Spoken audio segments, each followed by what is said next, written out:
Olá pessoal, tudo bem? Seja bem-vindo a mais um episódio do Conecta SBF. Antes de começar, queria que você curtisse, comentasse, compartilhasse esse conteúdo para chegar a todas as pessoas que precisam de ter uma nova visão empresarial. Aqui você vai ter o link do nosso site, do nosso Instagram, aqui para você se inscrever no canal também.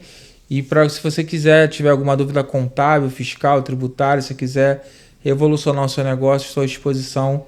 Pode falar comigo diretamente. Hoje a gente vai receber o Mário, que é um grande amigo meu. A gente tem alguns projetos juntos e eu estou convidando ele há muito tempo. E Emerson, você era para tu estar aqui, rapaz. E cadê tu? Você não está aqui. Então, cara, então hoje eu estou trazendo o Mário. Mário, seja bem-vindo. Muito obrigado. Muito obrigado. É um prazer estar aqui com você. Bruno, e o Emerson deve estar de cabeça inchada com o Vasco, né, rapaz? Porque essa semana tomou uma chinelada grande, né? Acho que a gente chega num cenário que a gente apanha tanto que a gente até depois está acostumado mesmo. Eu não posso discutir muito futebol, porque eu sou torcedor do América, né? Inclusive falei com o Emerson esses dias que eu andei cogitando a possibilidade de virar casaco e virar vascaíno, mas aí eu disse assim, deixa quietinho lá no América mesmo, já tá acostumado, já estou acostumado. Mas olha, é um prazer estar aqui. Eu estou te devendo essa visita aqui ao podcast há bastante tempo. Quero te parabenizar porque você está fazendo um trabalho maravilhoso. Obrigado. Você já fazia um trabalho maravilhoso na parte técnica, contábil e tudo, mas agora você está comunicando e é muito importante. Eu acho que nós vivemos num país que carece de informações de qualidade como as que você tem trazido para os empresários, para quem pensa em empreender, que empreender no Brasil é uma arte, né, meu amigo? Uma arte. E a gente não tem muito preparo, muito estudo e um dos meus projetos de vida é trazer realmente isso. Aí a gente está trazendo vários conteúdos e hoje a gente vai falar de algumas coisas específicas e a gente vai falar um pouquinho de jornalismo, de comunicação e principalmente, que é o tema principal, de sustentabilidade, que é um tema muito recorrente, né, hoje em dia. E com o Mário aqui, que é um mestre nisso, eu comecei a aprender um pouco o quanto é tranquilo, barato às vezes de você ajudar e contribuir para a sustentabilidade. Mas antes, assim, queria que você apresentasse, contasse aí a tua história, a tua formação, como você começou. Você é jornalista, né? Então eu queria que você falasse. Eu comecei minha vida profissional muito cedo, né, na área de turismo. E aos 28 anos de idade eu resolvi mudar de áreas, né, e entrei na área de comunicação, né, inicialmente como publicidade, né, como publicitário. Me formei em publicidade, mas como eu disse, eu sou torcedor do América e no início dos anos 2000 eu assumi a missão de ser diretor de marketing do América, né, visando inclusive participei ativamente você que gosta de futebol, da formação daquele time de 2006 que quase foi campeão da Taça Guanabara e quase chegou nas finais da Taça Rio, timaço. Perdeu pro Volta Redonda, não foi? Na final da Taça Guanabara pro Botafogo. Botafogo, né? Um dia a gente fala sobre isso, não é o tema para falar aqui, mas forças ocultas agiram naquele jogo. Mas a gente deixa isso para uma outra conversa, né? Voltando a falar aqui da parte de comunicação. Eu sou torcedor do América. Eu, quando assumi a diretoria de marketing do América, eu ali já era publicitário, né? E eu me deparei com uma necessidade. Eu precisava comunicar ao mercado as transformações que estavam acontecendo. E você faz isso através de jornalismo, né? E eu não tinha um assessor de imprensa, então eu tive que me transformar num assessor de imprensa, né, para poder conseguir com a América a maior cobertura jornalística que o América tinha tido até então. A média histórica do América, até a época, era de $400 mil de equivalência, ou seja, significa o quê? Se o América fosse comprar na mídia o espaço que ele tinha, pagaria $400 mil, né? E com 8 meses de trabalho a gente conseguiu atingir no Campeonato Carioca de 2006 a equivalência de $25 milhões, ou seja, a gente partiu de um patamar de 400 para 25 milhões, né? E aquilo ali, eu descobri ali uma atividade muito prazerosa, diferente do que eu fazia com comunicação. Porque comunicação ela se divide em 3 grandes áreas, né? A primeira é jornalismo, você pode atuar como jornalista num veículo de comunicação com uma assessoria de imprensa, né? A parte de publicidade e propaganda, né? Publicidade, toda aquela ação paga que você faz para comunicar, e propaganda, as ações gratuitas, como por exemplo propaganda eleitoral, né? E relações públicas, que são ações que você faz junto à comunidade, junto à sociedade, para divulgar sua marca, né? Eu acabei atuando um pouquinho nas três, embora tivesse formação acadêmica apenas em uma delas. E acabei virando jornalista depois. Hoje eu atuo mais como jornalista do que como publicitário, né? E atuo mais como assessor de imprensa, assessor de comunicação, ou seja, prestando serviço para empresas e pessoas que querem comunicar o seu trabalho junto a veículos de comunicação. Então, e aí a gente... Quais são os tipos de empresa que precisam de uma assessoria de comunicação? Porque assim, eu trabalhei na Concer e a Concer tinha, e aí eu vi ali, eu não tinha contato com assessoria, e eu vi o quanto era importante. Chegava uma notícia, aí tu não deixava alguma notícia vazar, alguma notícia ser errada para mídia, você entrava em contato, você falava assim, cara, não, tá errado, me dá direito de resposta, aí você dava, saía. Qual a importância para as empresas, assim, para a credibilidade, para o nome ter uma assessoria de imprensa? Olha, imprensa não, de comunicação. Como eu disse, a comunicação tem essas três áreas, né? A comunicação social para uma empresa, ainda mais num mundo altamente baseado em comunicação. Hoje você pega seu celular, você vê várias abordagens da mesma notícia no Instagram, no Facebook, no LinkedIn, no TikTok, né? A comunicação está muito mais disponível para as pessoas, né? Mas em termos de uma assessoria profissional de comunicação, para qualquer marca é fundamental. Quando eu falo marca, eu não falo só de empresa, eu falo de pessoas físicas também, né? Porque a forma como a empresa é vista no mercado, né, a percepção que o mercado tem dessa empresa vai ser decorrente, vai ser consequência de várias ações. O próprio trabalho que a empresa faz, né, e a forma como a empresa comunica esse trabalho para o mercado. Você vai comunicar via ações pagas, como publicidade, que eu te disse, ou através de veículos de comunicação, ou através da internet. Você fazer um planejamento macro disso tudo é fundamental. Porque às vezes você fala, por exemplo, você faz uma postagem no Instagram, por exemplo, você vai comunicar uma informação ali, né? É importante que essa mesma informação seja uniforme em todos os veículos e todos os meios que eles possam, que essa mensagem seja transmitida da mesma forma em todos os meios. Por quê?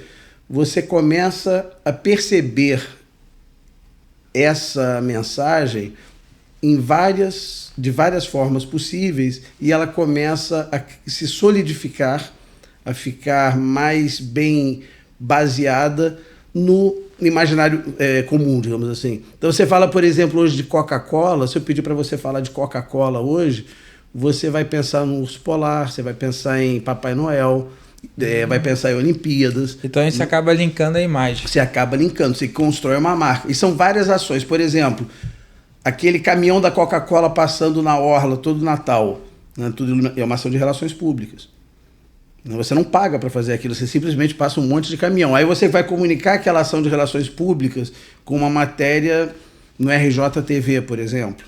Isso aí já é uma assessoria de imprensa fazendo um trabalho ali. Aí você vai, de repente, chegar e fazer um anúncio que vai ser veiculado na Rede Record. Né? Você já está atingindo ali, está usando a publicidade. Então, todo esse mix de coisa vai criar uma imagem que a empresa decide mostrar. Eu dei um exemplo como Coca-Cola, e você pode usar isso para qualquer empresa. Você vê marcas que há 20 anos atrás eram pequenas, mas com um planejamento de mídia robusto. Hoje em dia dominam o mercado, cresceram. Inclusive, você vê, por exemplo, Spotify. Spotify 20 anos atrás não existia. Sim. Você pega diversas outras empresas. Hoje nós temos uma economia que se transforma muito rapidamente. E tudo é baseado em comunicação. Cara, eu acho que a gente pode fazer 2 podcasts, mas isso aí eu vou deixar pro Emerson. O Emerson é mestre nisso. O Emerson... Tá, Emerson. Então, porque... Agora tem que pegar num dia que o Vasco não tenha tomado 4-0 na véspera, que você é vascaíno também. Cara, mas é melhor, porque ele fala a verdade mesmo, tá mais bolado.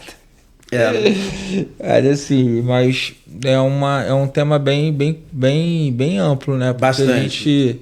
Então, assim... Então, até se você fizer um trabalho no Instagram e tal, é importante a forma que você comunica e tal, que a gente tem essa visão muito de marketing lá, até do design, né, do rede social e tal, essas coisas todas. A gente já trouxe várias pessoas aqui de marketing, inclusive. Fiz 2 podcasts com 2 clientes diferentes. E realmente, cara, assim, é muito amplo ao trabalho de vocês. E as pessoas resumem a uma coisinha, apostar, falar que a IA vai resolver tudo, realmente bem diferente da realidade. O importante é que, como é uma coisa muito complexa e hoje é muito amplo, né, não existe uma ferramenta perfeita. Então, alguém que disser para você, Instagram é perfeito para comunicar, ele é muito importante. Mas só o Instagram não resolve as necessidades de uma empresa. Ele pode resolver num determinado momento, num determinado tamanho de empresa. Mas a empresa, por exemplo, que tipo de negócio que a empresa tem? Você não vê empresa grande no Instagram, assim. Até vê. Mas você não vê esse movimento... Não depende muito da empresa. Se a empresa é um B2C, por exemplo, Business to Consumer, né? Ou seja, ela vende para o consumidor final, o Instagram é importantíssimo. Sim. Agora, e quando ela é B2B? Né? De repente é melhor você usar um LinkedIn. Que é um veículo que você tem no LinkedIn 80% do B2B mundial. E é muito subexplorado. Uma empresa que... mas já foi melhor, porque a galera tá exagerando lá. Né? Tá comentando cada coisa, pior do que o Instagram às vezes. Como avalia...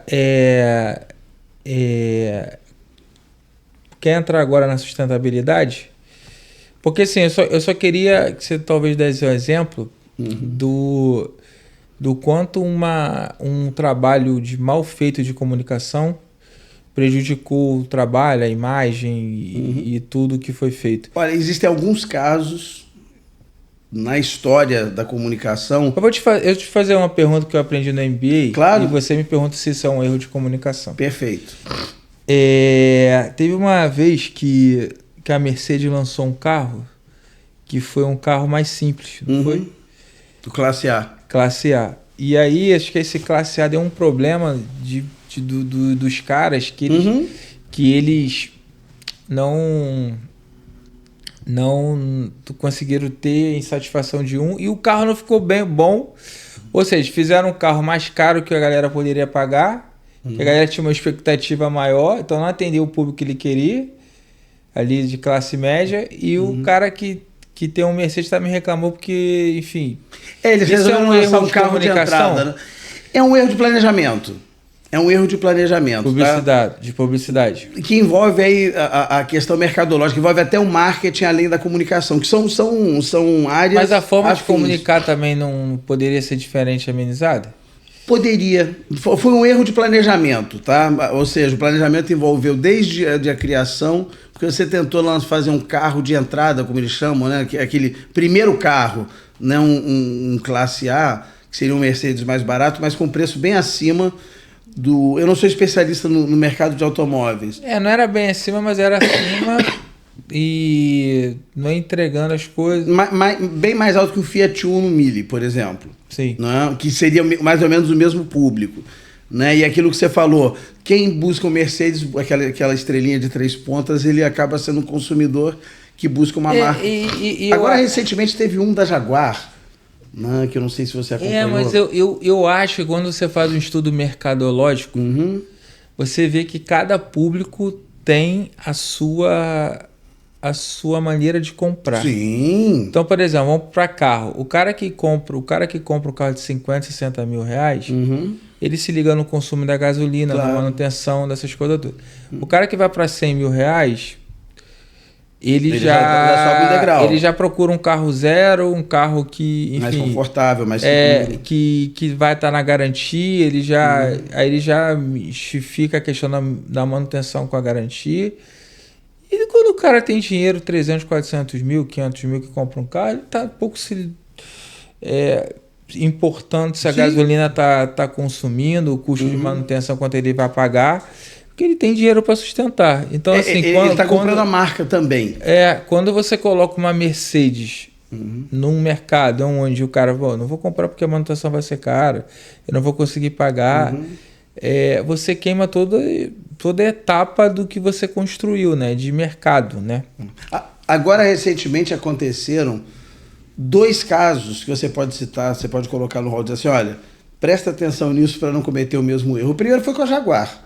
A Jaguar, tradicionalmente, é um carro de luxo, né? Um carro que foca na classe A, e principalmente homens acima de 50 anos, entre 50 e 60 anos. Mercado que você Eles lançaram agora na Jaguar uma campanha para o público GLS. LGBT, que é GLS antigo, né? Que eu sou dinossauro, LGBTQIA+, né?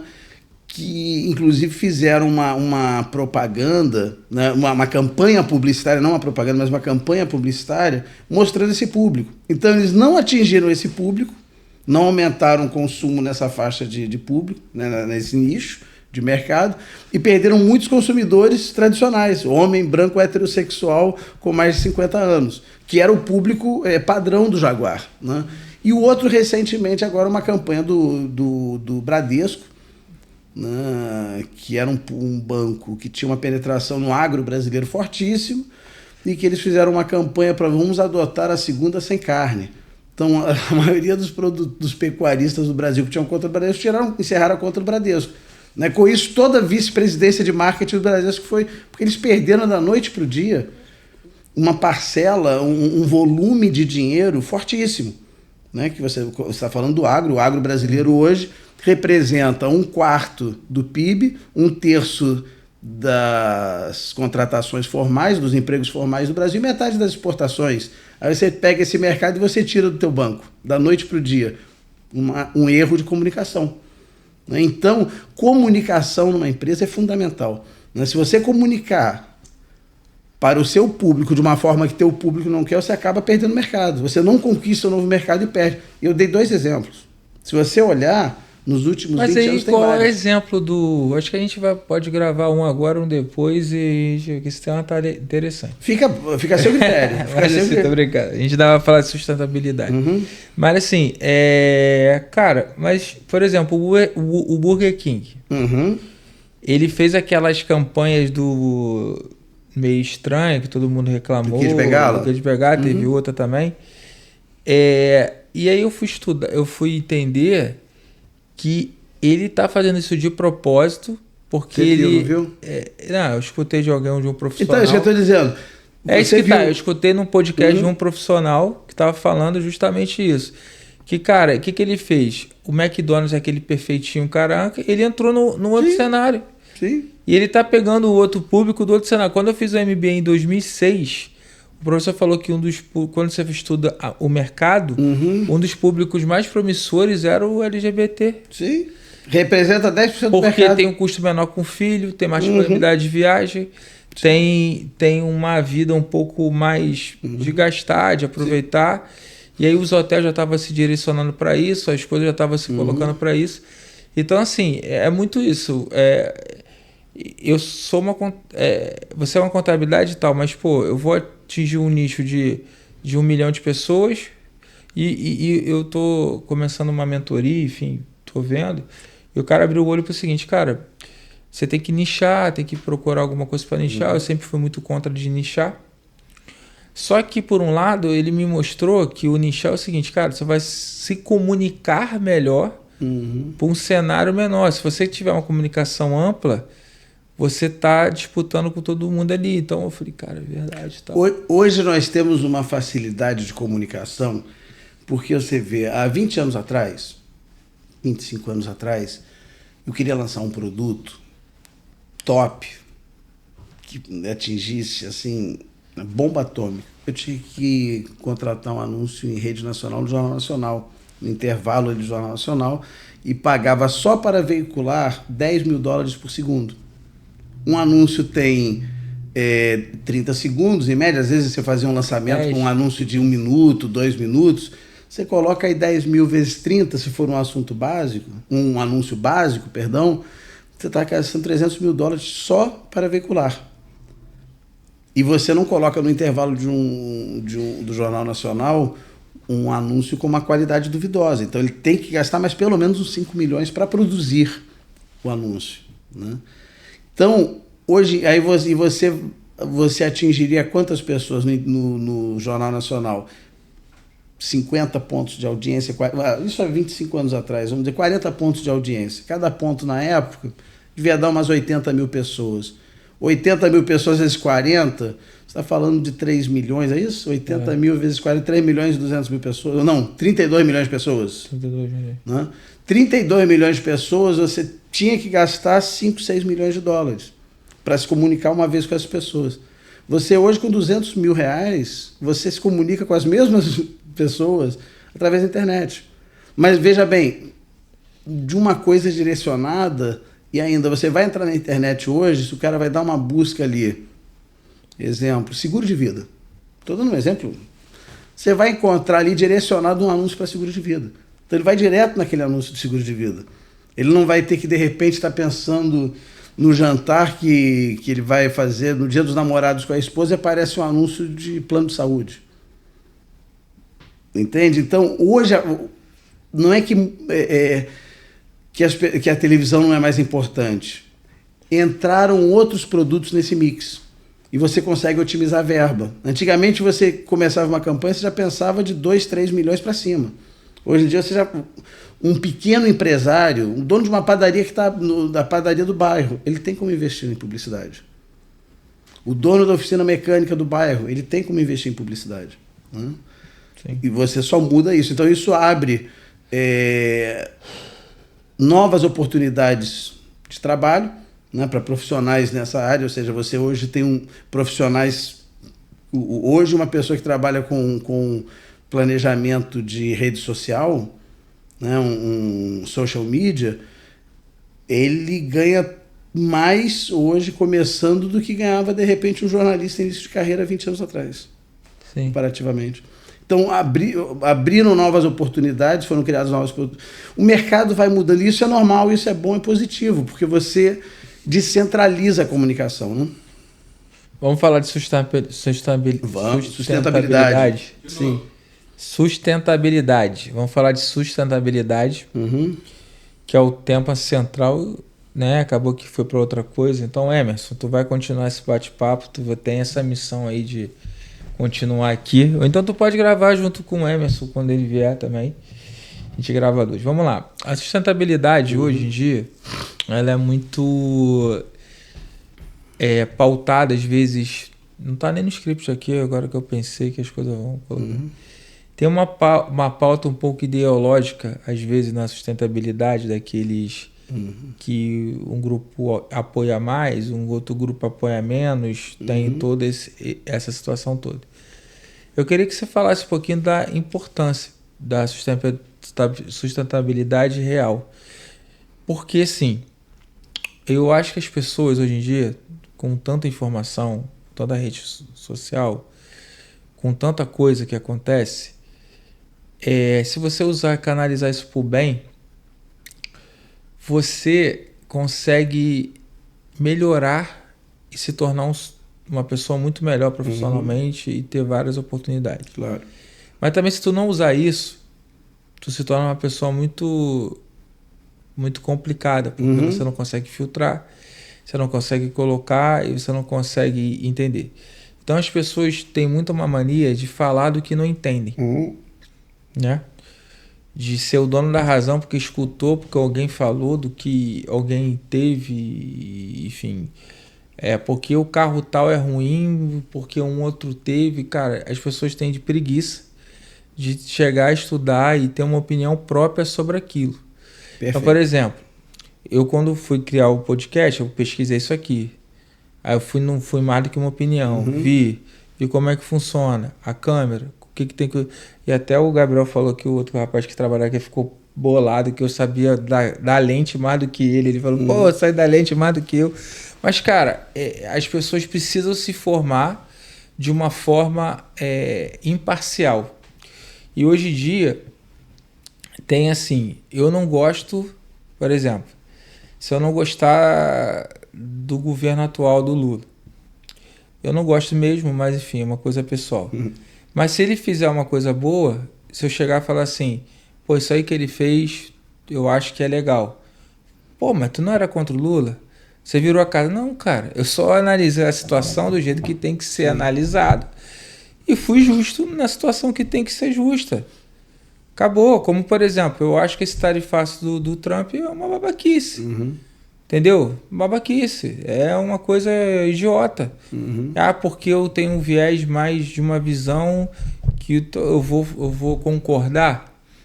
Entendeu? Pô, o cara pode ter falado besteiras e tal, enfim. Trata as besteiras da forma que tem que ser tratada. Com, sei lá, Pô, mas aí tu vai tarifar, quebrar o mercado. E aí só dei esse negócio para você, porque eu acho que a sustentabilidade tem todo esse... Tem todo esse montão de gente que não sabe nada falando que sabe, uma porrada de gente que sabe politizando, que é o nós contra eles. Eu queria que você falasse um pouquinho da sustentabilidade nessa ótica. Então vamos começar. Perfeita colocação, tá? Você fez agora. E não estava combinado. Né? Não. Isso aí, o bom é que o papo está fluindo naturalmente, de uma forma muito natural. Vamos começar. Né? Existe muita confusão sobre o que é sustentabilidade. Tá? Existe uma definição objetiva, né, que foi criada pela Organização das Nações Unidas em 1972 em uma conferência do clima, na primeira conferência do clima que aconteceu em Estocolmo, né, decorrente de muita preocupação que havia na década de 60.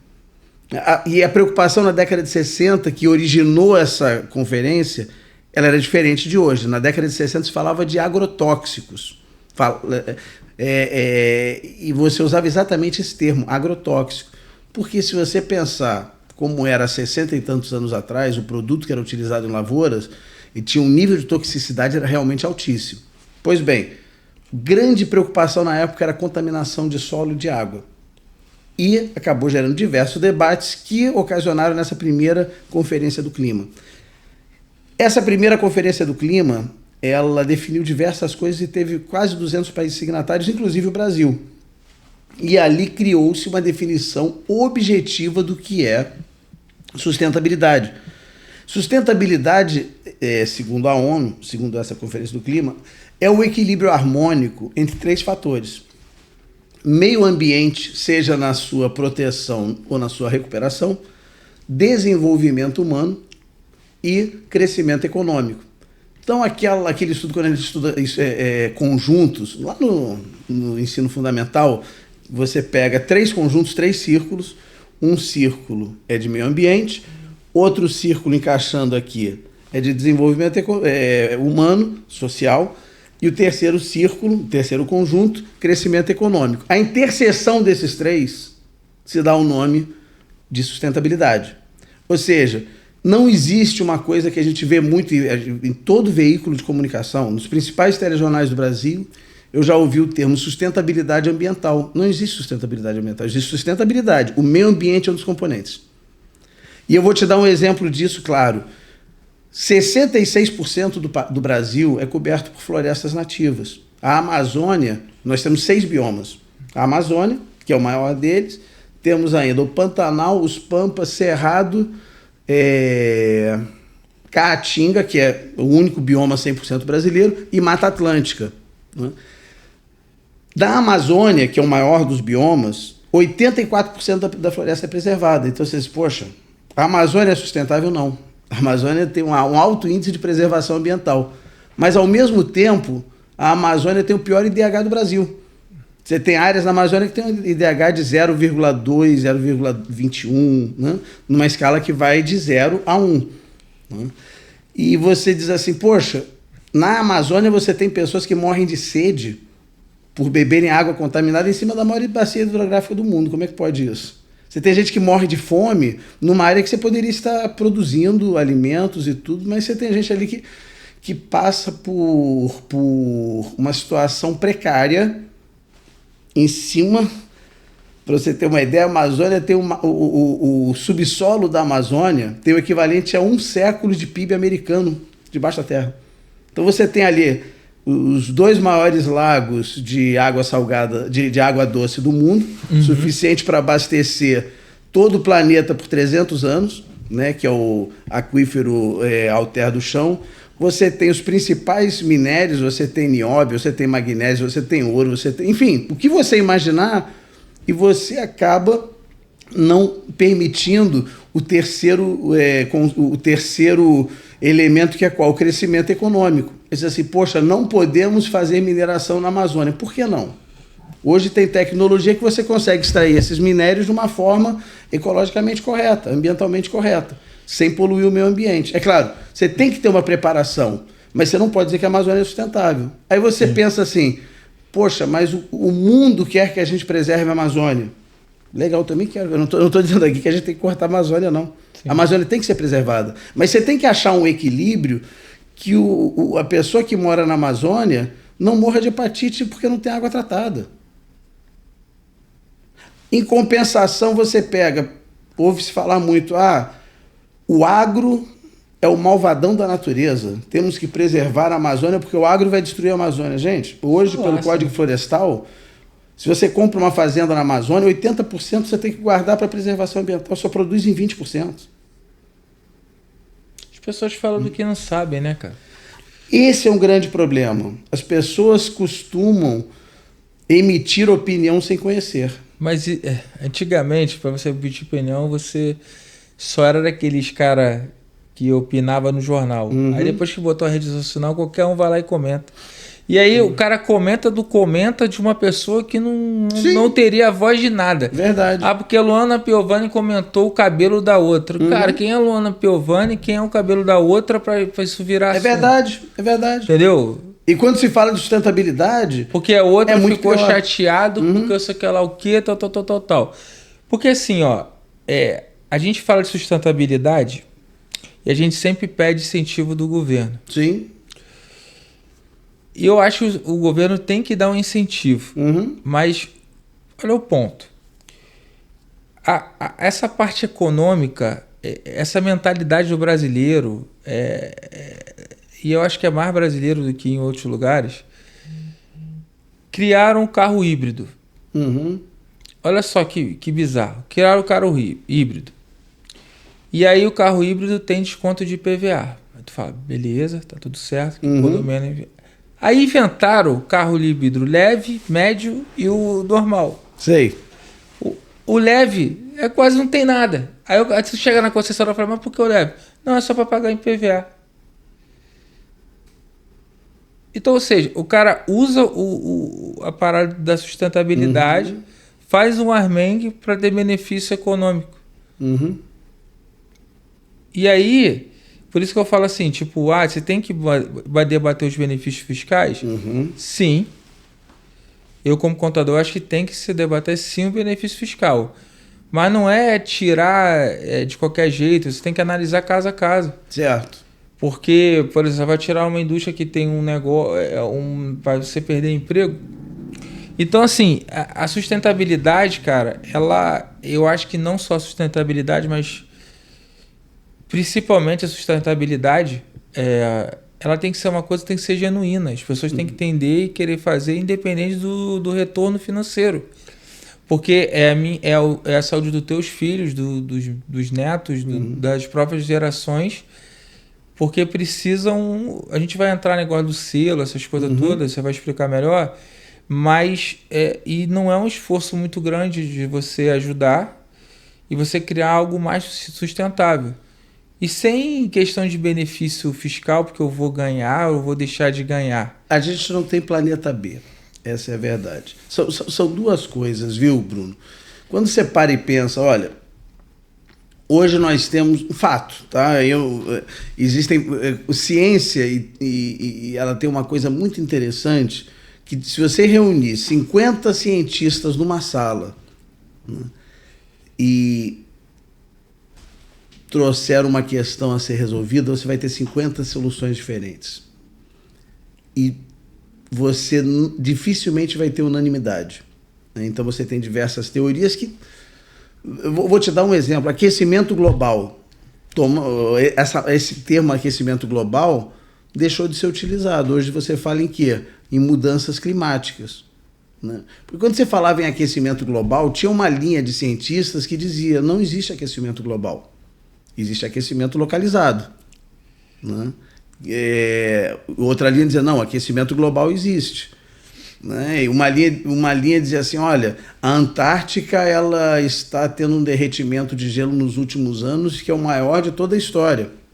A NASA acabou de publicar que as calotas polares da Antártica, especificamente, ganharam no último ano, né, mais do que elas haviam perdido em 10. Ou seja, como é que é? E o aquecimento? Não era para derreter tudo e o urso polar ficar nadando lá na água? Então aquele negócio, não existe um consenso. Existem linhas de pesquisa, digamos assim. E aí é uma coisa muito complexa. Agora, a gente pode dizer sim que existem, no caso, mudanças climáticas. Né? Se você pegar, por exemplo, uma área que tem uma floresta, digamos aqui no Rio de Janeiro, vou te dar um exemplo. Metade do século XIX, o imperador Dom Pedro II resolveu plantar café nas encostas do Rio de Janeiro. Então cortou toda a floresta de Mata Atlântica nativa, floresta primária que nós temos aqui que nós tínhamos nas encostas dos Morros Cariocas para plantar café. O que aconteceu? Abruptamente, em menos de uma década, o clima do Rio de Janeiro mudou. Começou a chover menos, começou a ficar mais quente. O que ele fez? Mandou tirar todas as mudas de café, todas as pés de café que haviam no Rio de Janeiro e levar para outro lugar e replantou a floresta. Com isso, o Rio de Janeiro com isso ganhou a maior floresta urbana do mundo e o primeiro projeto de reflorestamento patrocinado por um estado no mundo aqui no Rio de Janeiro. E com isso o clima voltou a ser agradável. Então, derrubar floresta tem um impacto local muito grande. Isso daí não é inquestionável. Mas ele afeta o clima do mundo? Não existe um consenso sobre isso. Não. Agora, fatos, você é de contabilidade, é de ciências exatas. Né? Número, uhum. Né? 2 mais 2 vai dar 4 e não tem como você discutir. Hoje, o mundo perde 10 bilhões, B de bola, de árvores por ano. Né? Morrem 15 bilhões, sejam cortadas ou incêndios florestais, ou que morrem mesmo, porque a árvore é um ser vivo, a árvore morre, né, depois de um ciclo. E são replantadas 5 bilhões. Então existe um déficit de 10 bilhões. Se a gente não fizer nada a respeito, em 300 anos não tem uma árvore no mundo. Por quê? Existem 3 trilhões de árvores no planeta. Se você perder 10 por ano é matemática. Se você não mudar nada, continuar nesse ritmo, em 300 anos não tem árvore. Vai ter gente que vai dizer: em 300 anos eu não estou aqui. E seu tataraneto vai estar? Você não se preocupa com ele? Sim. Porque é um fato. Então, primeira coisa que nós precisamos fazer, e a ONU se preocupa muito com isso, os organismos internacionais se preocupam muito com isso, temos que reduzir a perda de árvores e temos que aumentar o plantio. É uma matemática simples. Então a gente tem que plantar mais do que 5 bilhões de árvores por ano, que é o que se planta, e temos que perder menos de 15 bilhões. Ou seja, se você reduzir para 10 e subir para 10, você empata. Perfeito. E aí eu queria que você falasse um pouquinho, então, já entrasse nessa questão do selo verde, uhum. Né? O que seria, e também depois de crédito de carbono. Perfeito. Vamos lá. Vamos começar com uma informação oficial da ONU. Em 2023, ao final do ano de 2023, a ONU fez um levantamento, ela faz todo final de ano, de 2024 não saiu ainda, mas fez um levantamento. E só para colocar, o Mário ele participa de sustentabilidade não só aqui, lá fora, né? Tu já viajou. Eu trabalho com sustentabilidade há 12 anos. Então você já acompanha... Já acompanho bem, eu participo lá de um fora, fórum né? internacional que se chama CIPS, né? Eu sou assessor de imprensa de uma fundação canadense que organiza o maior evento de sustentabilidade baseado em ciência e tecnologia no planeta. Você está falando com o que está acontecendo no mundo inteiro. Isso tem sido visto. Então, quando você fala de sustentabilidade hoje, você tem 2 linhas. Uma, vamos poluir menos. Vamos impactar menos o meio ambiente. Segundo, vamos recuperar o que já foi feito. São 2 linhas. Tá? Que importante. Super importantes. Então, esse fórum, essa cúpula mundial de ciência, ela envolve todos os anos cerca de 1.000 pessoas. Né? O organizador, o Dr. Florian Congoli, que é um dos maiores especialistas em sustentabilidade do mundo, ele é consultor da ONU, para você ter uma ideia, ele fecha um resort e leva para lá 1.000 pessoas, entre eles 10 prêmios Nobel, diversos outros cientistas, lideranças políticas, lideranças corporativas, CEOs de grandes empresas como mineradoras, enfim, de todos os segmentos. Basicamente, qual é o conceito? O que você precisa de tecnologia para criar vida, para levar, criar um núcleo civilizatório fora do planeta? Ou seja, vamos ocupar Marte? Vamos. O que você precisa levar? Você precisa levar tecnologia de medicina, de materiais, enfim, de tudo, né? Inclusive jurídicas. Né? Então, você tem que criar todas as competências necessárias para você fazer essa ocupação, você tem nesse seminário. Ele acontece desde 2030, desde 2003, anualmente. Então, fecha-se um resort, já aconteceu no Rio de Janeiro, né? Foi quando eu comecei a ter contato com eles. Né? Já aconteceu no Panamá, na Grécia, na Turquia, na China. Então ele é móvel. Né? O próximo vai ser nas Filipinas. O anterior foi na Grécia, eu tive a participação de, inclusive, fazer uma palestra lá, né, no CIPS, né, que é acrônimo de Sustainable Industrial Processing Summit. Né? Eu fiz uma palestra e recebi um prêmio, né, por esse trabalho que nós fazemos, né, e já pelo projeto, ou seja, sem a execução do projeto, somente pelo projeto apresentado dessa Atlântica Green Tech, nós já temos isso. E esse evento, né, esse grande encontro de ciência e tecnologia, ele anualmente traz as principais soluções que foram desenvolvidas em laboratório para serem levadas para a sociedade. E hoje a gente chega à conclusão seguinte: sem ciência e tecnologia você não consegue resolver esse problema. Ciência e tecnologia, ela sempre está um passo atrás, mas ela sempre vem para resolver um problema. E isso, historicamente, os principais saltos que nós tivemos de evolução tecnológica foram em função de grandes dores da humanidade. Vou te dar um exemplo disso. Final do século XVIII, 1790 e uns quebradinhos, um escritor inglês chamado Thomas Malthus previu uma grande onda de fome no século XIX, né? Porque ele chegou à conclusão, através de estudos, que a população crescia em progressão geométrica e a produção de alimentos em progressão aritmética. Então você ia ter uma curva assim e outra curva assim. Esse gap aqui resultaria em grande fome. E tivemos, no século XIX, um grande movimento de fome, principalmente na Europa. Tanto que grandes ciclos migratórios na Europa ocasionaram por causa da fome. O pessoal da Irlanda foi para a América do Norte, da Itália veio para o Brasil. Né? Foram grandes movimentos, né? Porque não tinham o que comer na Europa, então o pessoal saiu fugido. Né? O que resolveu esse problema? E o que possibilitou que a população no início do século XX saltasse de 1 bilhão para agora, no século XXI, para 8 bilhões? Né? Tecnologia. Você teve a Revolução Industrial, você teve a Revolução Agrícola, você teve produção, por exemplo, de fertilizantes.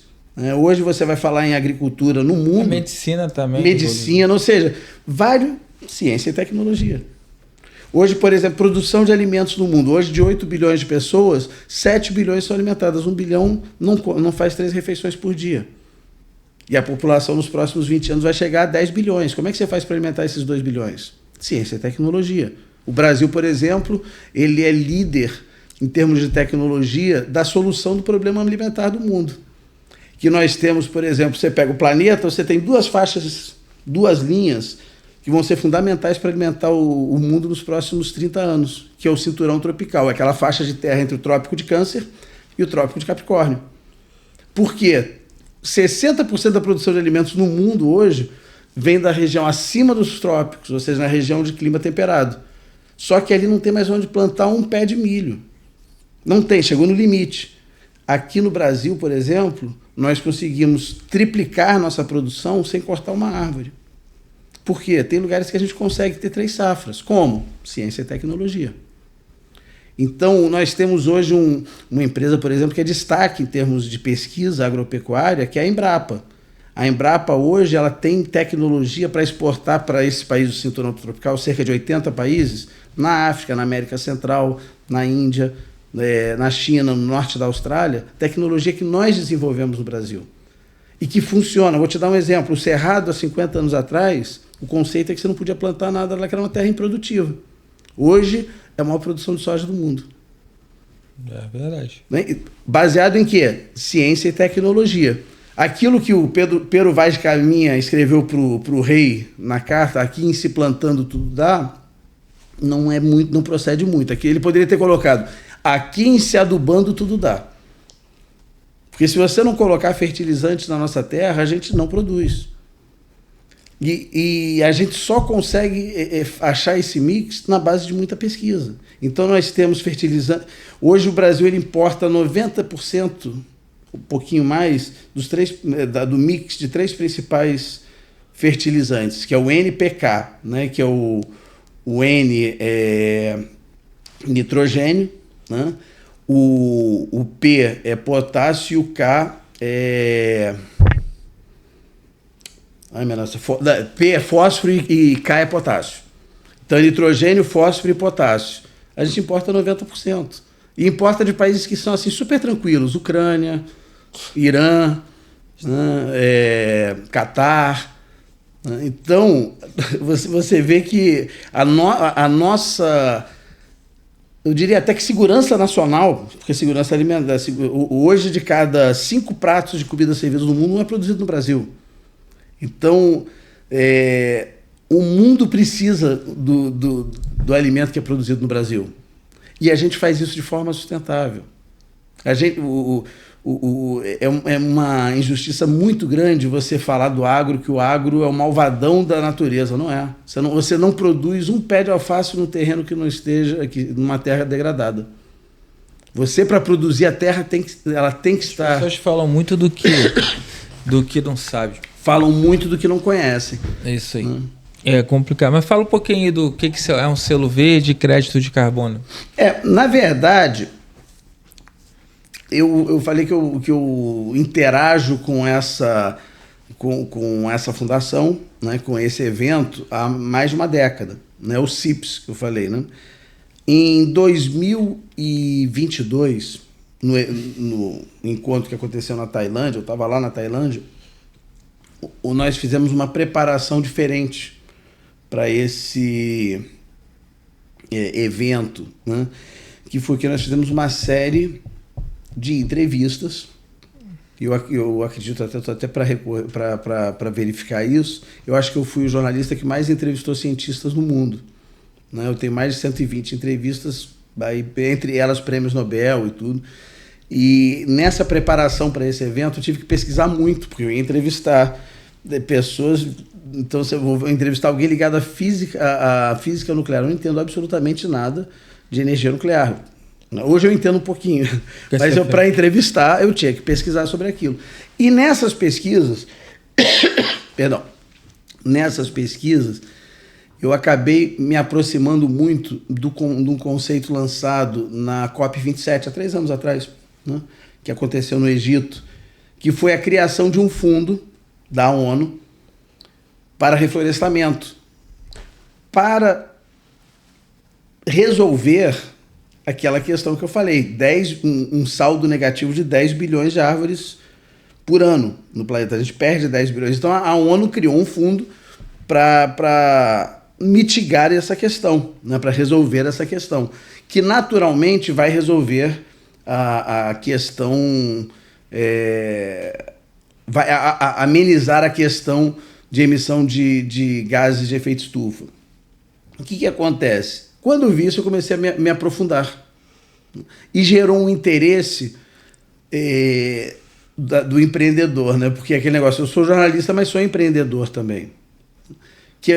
Qual é a grande característica do empreendedor? Ele identifica uma dor e diz assim, eu tenho a solução para essa dor. Vamos juntar a dor com a solução? Eu vou trazer um benefício para a sociedade e vou desenvolver uma operação que venha a ser lucrativa e que seja sustentável pelo próprio lucro dela. E aí nós chegamos à seguinte coisa. Hoje, eu estava falando, no final de 2023, a ONU determinou que a emissão de gases de efeito estufa no planeta nesse ano, ou seja, 2023, foi um pouco superior a 57, quase 58 bilhões de toneladas de gases de efeito estufa emitidos na atmosfera. Se você pegar uma conta simples, temos um pouco mais de 8 bilhões de pessoas, você vai ver que dá cerca de 7 toneladas por habitante por ano. A maioria de gás carbônico. Então você pode fazer CO2. Você pode fazer um mix aí de que cada ser humano no planeta tem uma dívida de 6 toneladas de CO2 por ano. Um pouquinho menos que isso. Mas, a grosso modo, você consegue chegar, por exemplo, numa conta que cada ser humano é responsável por 500 quilos de CO2, de emissão de CO2 todos os meses. Aí você diz, pô, é coisa para chuchu. É coisa para chuchu. Mas se você pegar uma árvore na Mata Atlântica, por exemplo, você vai ver que a média de sequestro de carbono, e o sequestro de carbono acontece quando? Quando a árvore faz a fotossíntese. Ou seja, a árvore ela tem 10 centímetros de altura, fez a fotossíntese durante o dia recebendo sol, né? Vai puxar carbono e vai produzir o quê? A glicose, a seiva da árvore, né? E vai crescer um pouquinho. No dia seguinte ela vai sequestrar mais carbono, vai crescer mais um pouquinho. Né? No outro dia ela vai sequestrar mais carbono e vai crescer um pouquinho. Esse ciclo, em média, numa árvore no bioma Mata Atlântica, que é o nosso bioma aqui, ele sequestra ao longo de 20 anos cerca de 170 quilos, ou seja, 168, a média é 168 ponto alguma coisa, quase 170 quilos. Então significa que se uma pessoa plantar 3 árvores no mês, ela sabe que ao longo de 20 anos, naquele mês ela zerou a sua pegada de carbono no planeta. Veja bem, não necessariamente a pegada de carbono que ela teve, mas a sua participação nessa conta global de 57 ponto alguma coisa, quase 58 bilhões de toneladas. Já teria lugar para plantar tanta árvore assim? Teria. E como teria? Você pega, por exemplo, vamos pegar o nosso bioma. Nós vivemos na Mata Atlântica. A Mata Atlântica ela tem cerca de 1,3 milhões de quilômetros quadrados. Tá? Quando você pega esse número e vê que mais de 90% não existe mais, a floresta não existe mais, você tem aí uma área de plantio monstruosa. E nós temos uma obrigação legal. E quando eu falo legal, é ligado à lei. Não é legal de que legal, não. Essa obrigação é qual? Código Florestal. O Código Florestal brasileiro é um dos mais rígidos ambientalmente falando. Para você ter uma ideia, imagina que você compra um apartamento de 200 metros quadrados. Tá? 200 metros quadrados, 4 quartos mais ou menos, dá para dizer isso? Os 4 quartos talvez, 3 quartos, 4... vamos colocar 4 quartos. Eu não sou arquiteto, mas... Aí eu chego para você, né, e diz assim, olha, legal, você acabou de comprar um apartamento de 4 quartos, 200 metros quadrados. Você só pode usar 20, tá? Só pode usar 40, tá? Então 160 você tem que deixar fechado para proteção legal. É um bom negócio? Não. É o que acontece quando você compra uma fazenda na Amazônia. Você só pode plantar em 20% da área. Você só pode criar gado em 20%. 80% é a área de preservação ambiental. Você vai na Mata Atlântica, é 20%. Mas aí poderia construir árvore ali. Você poderia plantar árvore. Você poderia... Construir não. Tipo, sim. Você poderia plantar árvore, pode preservar a árvore. Então, o que acontece? Em 2015, houve uma outra conferência do clima, foram algumas, né? Houve uma outra conferência do clima em Nova York, e no mesmo ano houve uma COP em Paris, né? E nasceu daí um acordo chamado Acordo de Paris. Nesse Acordo de Paris foi criada uma coisa chamada Agenda 2030. Né? E por essa Agenda 2030, os países que preservam poderiam receber compensação financeira. Né? E os países que emitem, eles teriam que, ao emitir, eles teriam que compensar essa emissão com créditos de carbono. Perfeito? O que é um crédito de carbono? Um crédito de carbono é uma tonelada de carbono, de CO2, que foi retirada da atmosfera e sequestrada. Lembra que eu falei que 3 árvores sequestram em torno de 500 quilos? Meia dúzia de árvores plantadas geram crédito de carbono, né? E ele tem, quando você fala de mercado de carbono, quando você fala de crédito de carbono, você tem 2 grandes mercados. Chama-se mercado regulado. Você tem uma fábrica na Alemanha e essa fábrica poderia emitir X toneladas de CO2, passou dessa cota, vamos dizer, teria que emitir 200, poderia emitir 200. Se emitiu 500, tem que comprar 300, porque senão ela tem uma taxação que não vai compensar essa produção industrial. Da onde que ela teoricamente compra esse crédito? De países que têm maior preservação ambiental, que fazem ações que geram créditos para isso. O crédito de carbono, ou ele é um carbono que foi sequestrado e virou árvore, ou seja, você só sequestra com árvore. Existem tecnologias hoje, mas dependem de diversos fatores que não são aplicados, não são viáveis de serem aplicados no Brasil, por exemplo, que é mais barato plantar árvore no Brasil. E o segundo mercado, né, esse é o mercado regulado que a gente chama, tá? O segundo mercado chama-se mercado voluntário. Qual é o mercado voluntário? Você, Bruno, é um cara que tem uma consciência ambiental muito grande. Você diz assim, poxa, eu e minha família, nós temos assim um núcleo familiar muito próximo, 10 pessoas.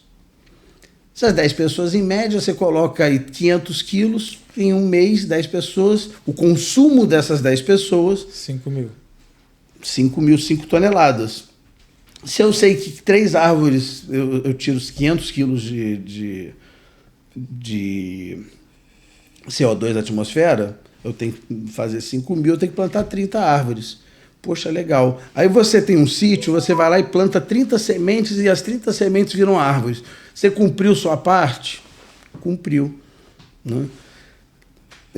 No Brasil você tem onde plantar isso. Aquilo que eu te falei, só na Mata Atlântica você tem mais de 1 milhão de quilômetros quadrados que podem ser recuperados. Mas aí, para gerar o crédito é outra coisa, né? Você precisa de uma empresa... Eu tô falando conceitualmente na questão de você zerar sua pegada de carbono. Tá?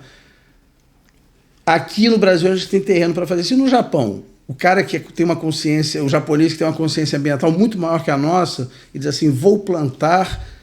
Ao longo da minha vida, eu vou plantar, ao longo de 20 anos, eu vou plantar 3 árvores por mês. Ele vai precisar, nesses 20 anos, de uma área de 2.500 metros quadrados. Brasileira, onde é que ele vai achar uma área de 2.500 metros quadrados no Japão? Planta. Não tem. O cara não consegue alugar um apartamento, ele mora lá nas grandes cidades, tem aqueles gavetões, os caras dormem em gavetão. O que acontece? Mas ele pode plantar no Brasil. Então ele pode adotar... Ele diz assim, vou plantar 3 árvores por mês. Ele pode contratar um serviço de alguém que plante as 3 árvores por mês, certifique que essas árvores foram plantadas, e ele adotou ali 3 árvores. E todo mês ele faz uma assinatura e paga 3 árvores. É uma possibilidade. Ele vai ser carbono zero. A árvore está plantada no Brasil. O que acontece? Outra possibilidade, vamos falar de uma possibilidade. Você tem você compra uma fazenda, você diz assim, vou plantar árvores aqui. Você resolveu plantar lá 100 hectares de árvore. Aí você vai ver, cada hectare dá em média 2.500 árvores. Né?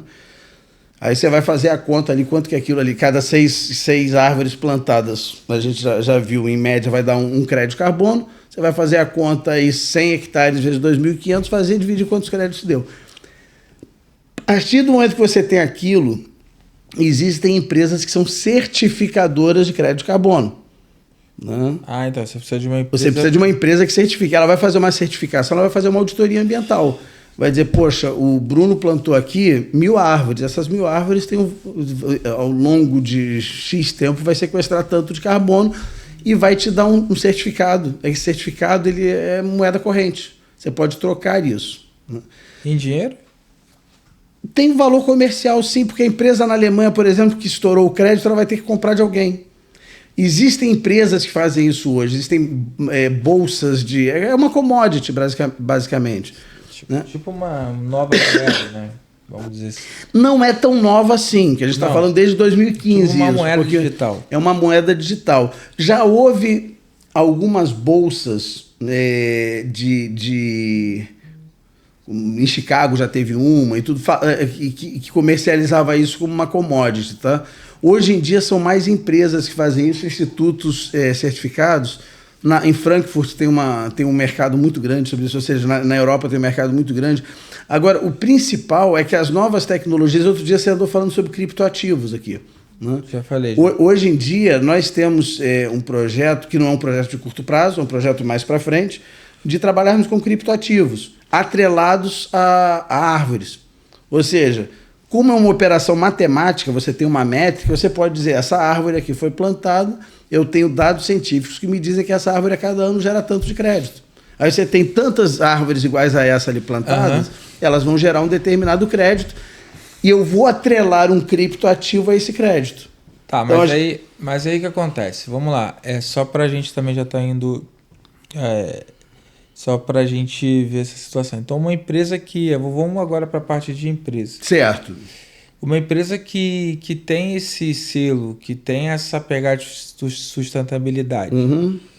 Você acredita que a rede das pessoas que apoiam acaba consumindo mais? Com certeza. E ela fica melhor no mercado? Porque sem dúvida alguma. Uma vez eu escutei um cara falando do negócio de carro elétrico. Que ele falou que já vai no supermercado que tem carro elétrico e tal. Então, assim, e aí você faz a conta talvez de marketing. Quanto custa para eu captar um cliente? Quanto custa para eu ter isso? Mas...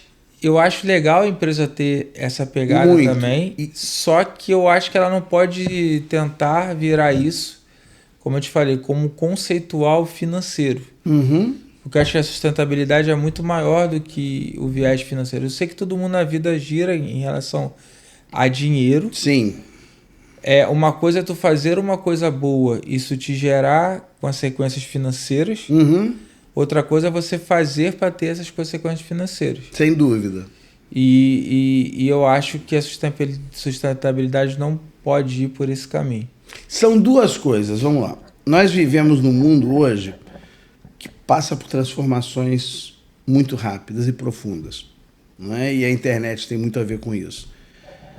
E eu vou te falar com toda sinceridade, existe até um pouco de conflito de gerações nisso. Então a gente vê uma geração que vem sendo formada hoje nas faculdades de comunicação e tudo com uma visão e acaba comunicando uma coisa que de repente não vem acompanhando, a sua própria sociedade não vem acompanhando. Mas um fato é, cada dia mais as novas gerações, ou seja, os consumidores que estão entrando nesse mercado consumidor hoje e que vão dominar esse mercado nos próximos 30 anos, cada vez mais existe entre eles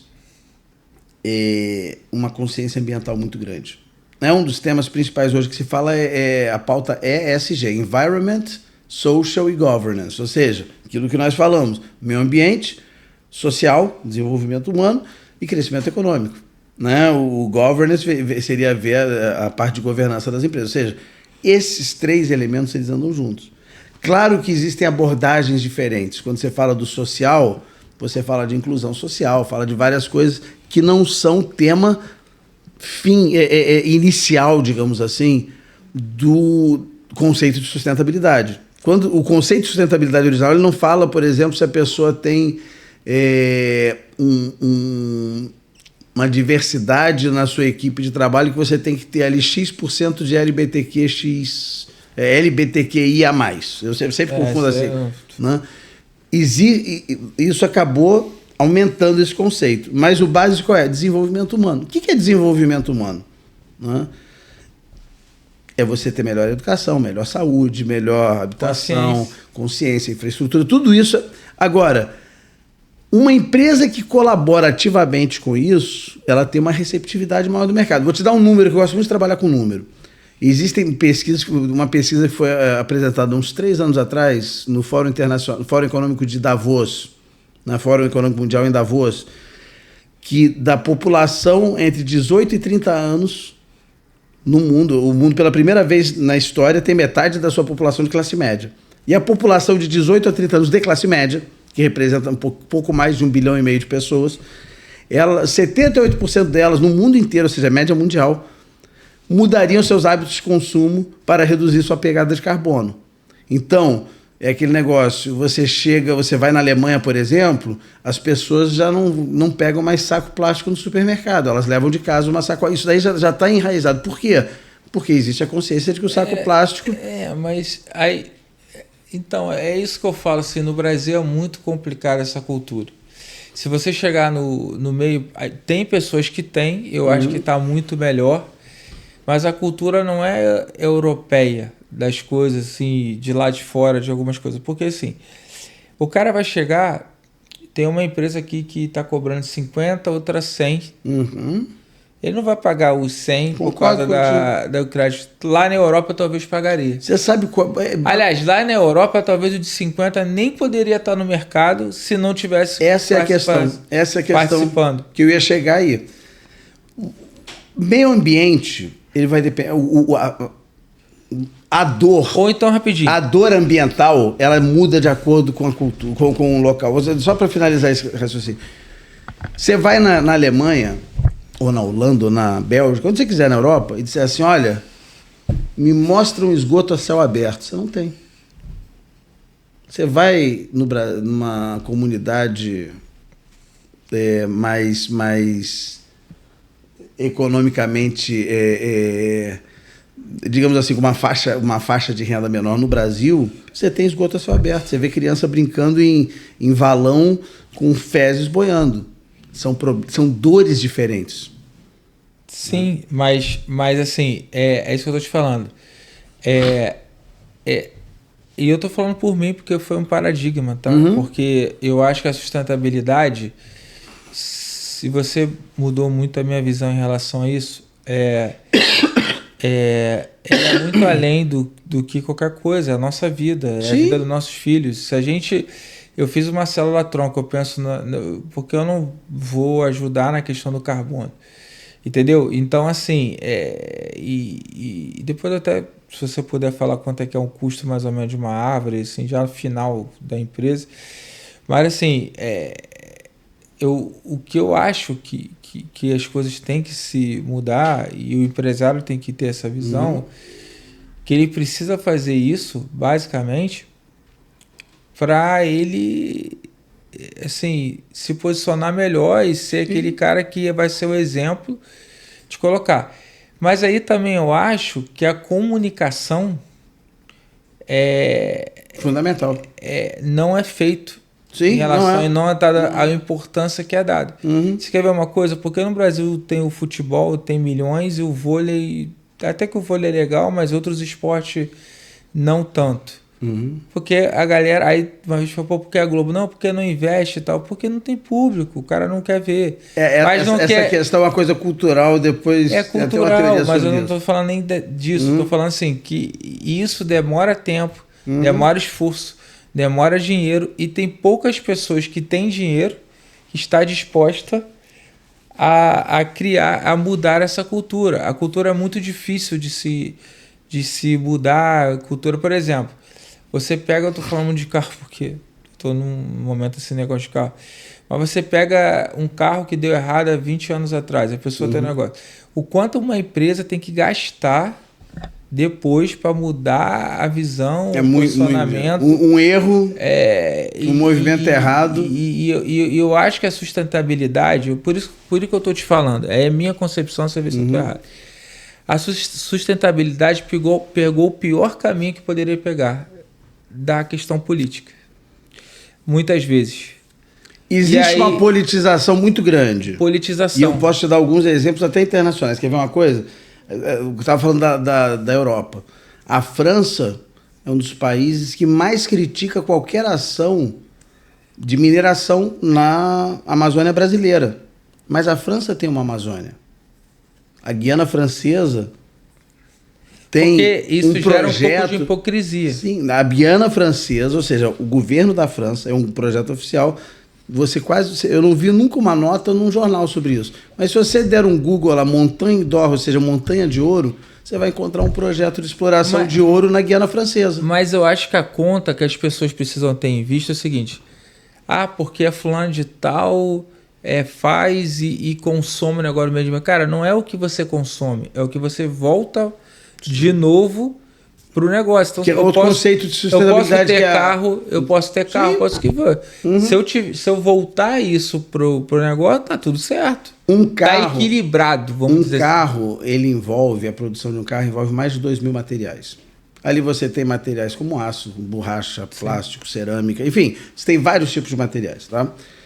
O aço e o vidro são dois materiais que são 100% recicláveis. O mesmo aço pode ir e voltar 200 vezes, 500 vezes, 1 milhão de vezes. Porque você não perde nada do aço. São dois materiais que são maravilhosos de trabalhar. Então, se você tem um carro e diz assim, poxa, vamos fazer aquele negócio que a gente ouve muito, que criança fala muito, que aprende no colégio, dos 3 R's, que é reusar, como é que é? Reduzir, reusar e reciclar. Né? Que é aquele símbolozinho que você tem nos copos de plástico normalmente, né? Aquele triângulozinho com as 3 setinhas. Esses 3 conceitos são conceitos de economia circular que são importantes. Qual é a nossa missão aqui no planeta em termos de sustentabilidade? Utilizar recursos renováveis e não renováveis de modo que as gerações futuras possam fazer uso desses recursos. Então é aquele negócio, eu não posso simplesmente chegar e detonar o meio ambiente e dizer assim, a próxima geração se exploda. Eu tenho que usar de uma forma consciente, eu não preciso me privar de usar.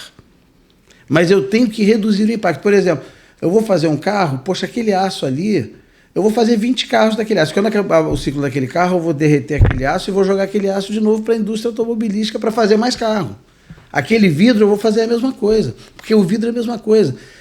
Uma garrafa de vidro... Mas aí... não, concordo. Mas aí o problema é o seguinte, você tem um cenário... a gente tem um cenário econômico difícil, a gente tem um cenário político difícil, estou falando do Brasil,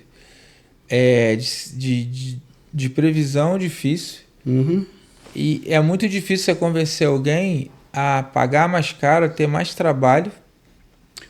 Não funciona se você pedir. A sustentabilidade tem que ser feita de um jeito que ela... genuína. Que ela dê... O próprio nome sustentabilidade, ninguém paga para ser sustentável. Ele tem que ser um bom negócio para o empresário. Então você diz assim, vale a pena o empresário ser sustentável? Vale. Por quê? Então, se ele comunicar isso de uma forma... Para a gente ir para o final, senão a gente depois faz outro podcast. Mas quanto é que é para o cara... basicamente... Depende muito. Você tem uma padaria... Você faz um levantamento. Bem, mas vamos botar, quanto é que custa para fazer uma árvore? Olha, custa não, qual é o valor final para você pagar numa empresa? Nós vamos lançar um produto em breve, um produto que é nós vamos oferecer a qualquer pessoa física a possibilidade de se tornar carbono zero. A gente vai pegar aquela conta que a gente fez e a pessoa plantando 3 árvores por mês, ela não precisa da gente para fazer isso não, tá? Ela pode plantar 3 árvores, mas se ela dizer, eu não tenho onde plantar, eu não sei plantar, eu vou gastar muito dinheiro plantando, e todo mês eu vou ter que fazer, ele pode contratar um serviço que vai ser oferecido inicialmente no mercado internacional, que custa $10. Ou seja, $10 hoje, 50 e poucos reais, você planta 3 árvores.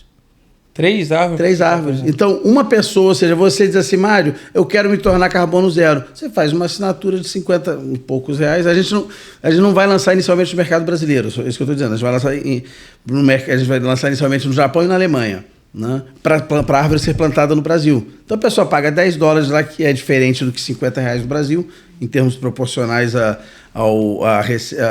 receita média, ao ganho médio de um profissional na faixa dos 18 aos 30 anos no Japão e na Alemanha, e você vai conseguir ter esse certificado de ser carbono zero. Agora, um empresário diz assim, poxa, Mário, tem e você tem um papel fundamental nisso, você é um multiplicador de conhecimento muito forte, Bruno. Então você pode, por exemplo, você tem uma centena de clientes. Dentro desse cliente você pode criar um círculo virtuoso de ter uma comunidade carbono zero. Então, vamos dizer, você tem uma padaria, né? Você faz um cálculo lá que você emite X toneladas de carbono por mês. Você pode plantar lá, sei lá, vou dando um chute aqui, não fiz cálculo nenhum, 20 árvores. Quanto custa plantar 20 árvores? Por árvore custa menos do que você plantar 3. Tá entendendo? Então você pode, vamos dizer assim, hipoteticamente, sem fazer cálculo, um dono de uma padaria pagaria R$600 por mês e seria carbono zero. Ou seja, toda a emissão de carbono daquela padaria é zerada. Você não ficaria feliz de chegar numa padaria e comprar um pãozinho sabendo que aquele pão não impactou o meio ambiente? Sim, mas eu acho que falta a verdadeira comunicação. Sim, a comunicação é fundamental. Para que isso seja valorizado. E essa é a nossa missão. A gente está entrando no mercado para isso. A gente está engatinhando ainda. Tá? Você é parceiro de primeira hora nossa, até em outros empreendimentos. E te digo uma coisa, quando nós pensamos em realizar esse projeto, em desenvolver isso, é um projeto que a gente já vem estudando há quase 2 anos, que vem desenvolvendo essa ideia, e vai pegando informação de um e de outro. A primeira vez que a gente conversou sobre isso tem 2 anos. Foi no Natal de 2023. Natal de 2023 em Nova Friburgo, onde a empresa é sediada. Então, quando a gente começou esse projeto, a primeira pessoa que a gente conversou em termos jurídicos e contábeis foi você, porque é uma operação complexa em termos contábeis. O Brasil não é um país que favorece o empreendedorismo. Né? E tem idiosincrasias no Brasil, por exemplo, cortar uma árvore é crime. Plantar uma árvore pode ser crime se você plantar errado. Então a pessoa pode ir presa porque plantou uma árvore. Vamos pro tema polêmico assim, só pra gente encerrando, que Perfeito. Você falou e eu agora vou botar aqui aí você. Mas você chega uma hora que a árvore não retém mais carbono. O que faz a árvore sequestrar carbono, o crescimento dela. Tá. Aí chega uma hora que ela não cresce mais. Chega uma hora que ela cresce menos. Veja bem, a curva de crescimento da árvore é o seguinte, ela é uma sementinha, ela dá um salto, ela vem devagarzinho, germinou, né? Virou uma muda. Ela dá um salto de crescimento que vai variar de árvore para árvore, mas em média uma árvore na Mata Atlântica ela tem uma curva de 20 anos, muito acentuada. Depois de 20 anos ela vai estabilizar, porque ela cresce muito pouco. Tá. Você vai pegar uma árvore velha, por exemplo, a Amazônia é uma floresta antiga, velha. As árvores da Amazônia não sequestram muito pouco. Mas aí você derrubar essas árvores e fazer novas, você está melhorando o meio ambiente? Se você fizer um manejo planejado, né, em termos objetivos, porque assim, vamos partir você sequestra mais carbono se você cortar a árvore e plantar uma nova do que deixar aquela árvore lá. Não estou falando de queimar a árvore. Tá, se você queimar, você joga o carbono todo na atmosfera. Mas se você for fazer um móvel, por exemplo, então se você pegar uma região, um exemplo disso excelente é o eucalipto. Um eucalipto ele leva cerca de 7 anos para ser colhido, cortado e aproveitado. Por exemplo, vou te dar um exemplo clássico. Você pega uma usina siderúrgica na Suécia que usa carvão mineral nos seus altos fornos, e uma usina de aço, uma usina siderúrgica no Brasil que usa eucalipto. A usina brasileira ela é carbono zero. Por quê? Porque todo o ciclo de carbono do eucalipto ele compensa a queima no alto forno, a liberação de carbono. Então, aí você diz, mas está cortando árvore para botar em alto forno. Sim, mas o plantio do eucalipto ele vai zerar. Então, o nosso aço produzido com altos fornos alimentados por eucalipto, por carvão vegetal, ele polui muito menos, infinitas vezes menos do que uma usina na Suécia que tem aquela visão de ser extremamente ambientalmente correto, né? Sim. Então, eu acho que no final de tudo, né? Eu acho que fica a lição de que não é tão impossível nem tão caro. Não é. Você melhorar, fazer a sua contribuição para o meio ambiente. Que hoje, eu acho que para os empresários que estão nos escutando, eu acho que vale a pena você tentar avaliar. Eu sei que tem prioridades financeiras, tem isso tudo. Não é um custo, é um investimento. em imagem. Lembra quando a gente começou a falar que eu falei sobre jornalismo, publicidade e propaganda e relações públicas? Sim. É uma ação de relações públicas. Agora, você tem que fazer, o mercado tem que saber. Então, você chegar e dizer assim, poxa, eu sou uma padaria que sou carbono zero. Põe um selinho no saco de pão. Eu vou até te fazer outra pergunta polêmica. Se o cara botar lá um selinho que é sustentável, não vão ligar ele a ser de um partido político, de um viés político? Veja bem, são coisas... Não, eu tô te falando, eu sei que não é. Entendi. Eu sei que não é, mas hoje em dia ficou falando, quem apoia a sustentabilidade é o pessoal da esquerda. E o pessoal da direita... Deixa eu trazer critica. A sustentabilidade para a nossa realidade. Não. Pessoa de direita, ela quando vai à praia, ela prefere chegar numa praia e o mar tá limpo e a areia sem lixo ou tudo E eu sujo? não estou falando aqui que o pessoal de direita é assim, pelo contrário. Né? Assim, e nem às vezes o pessoal de esquerda às vezes é muito mais hipócrita, que fala fazendo uma coisa e coloca... Enfim, mas o que eu estou falando para você é o seguinte... Mas eu acho que é uma coisa que não pode... A política não deve contaminar esse julgamento. Exatamente. Mas eu acho, na minha concepção, de fora, que está contaminado. Existe muita contaminação, eu vou te dizer aonde existe, tá? Você pega Fundo Amazônia. Fundo Amazônia, 90% é doação da Noruega, 9% da Alemanha e 1% do resto do mundo, tá? Teoricamente, essa verba é para desenvolvimento humano e crescimento econômico da Amazônia. Tá? 99,9% dessa verba vai para a ONG. O que as ONGs fazem? Sei.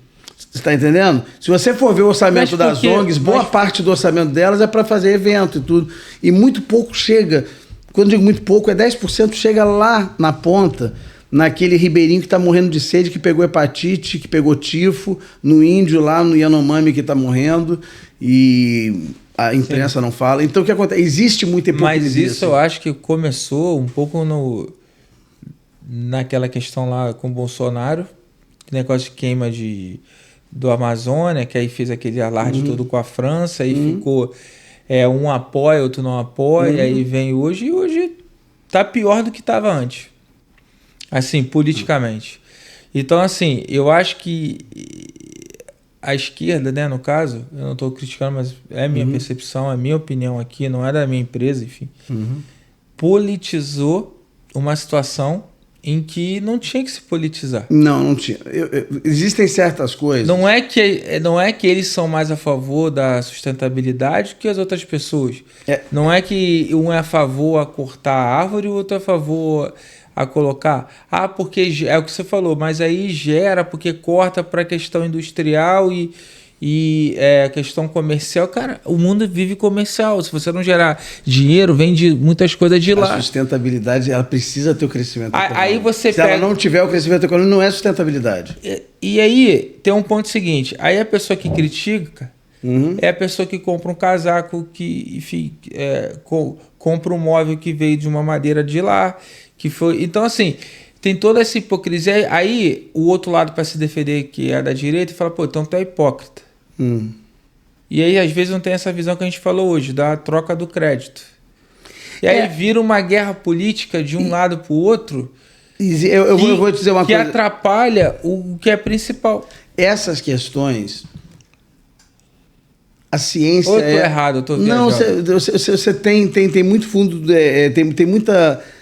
razão nisso que você está falando, tá? Eu digo, você está sendo muito racional nesse ponto, e tem um viés político também, que eu sou muito tranquilo para falar de política, porque se você perguntar se eu sou de direita ou de esquerda, eu sou monarquista. Então,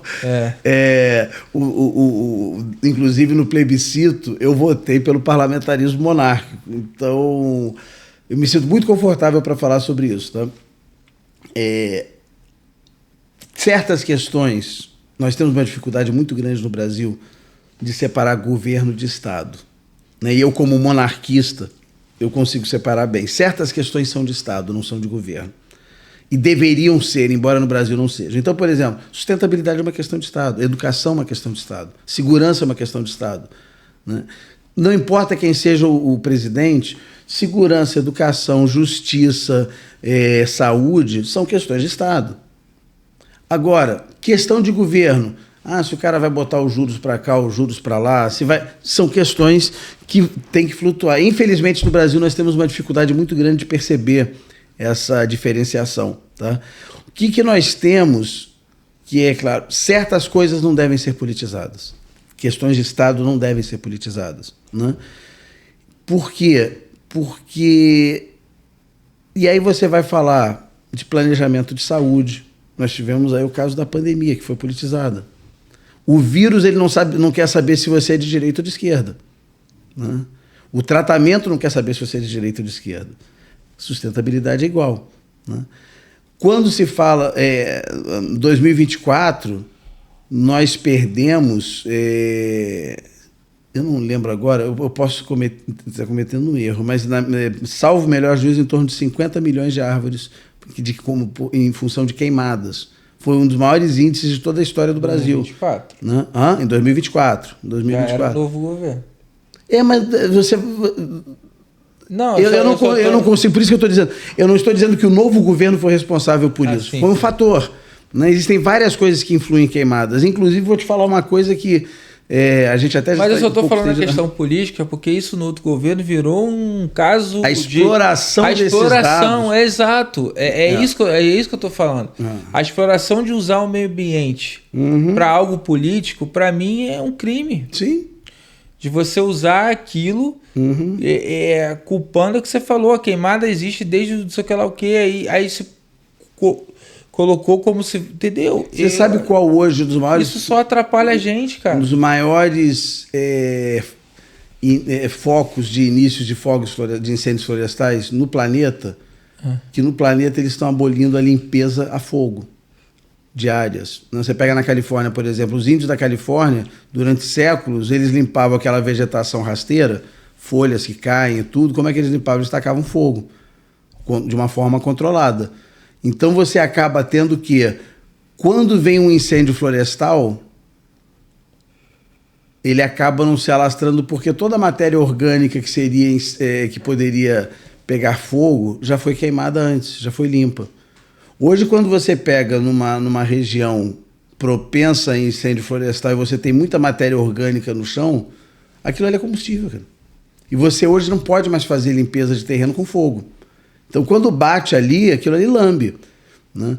E a limpeza de terrenos com fogo foi utilizada durante séculos. Eu não estou dizendo que é certo ou errado. Tá? Eu estou dizendo, é uma consequência. Sim. Né?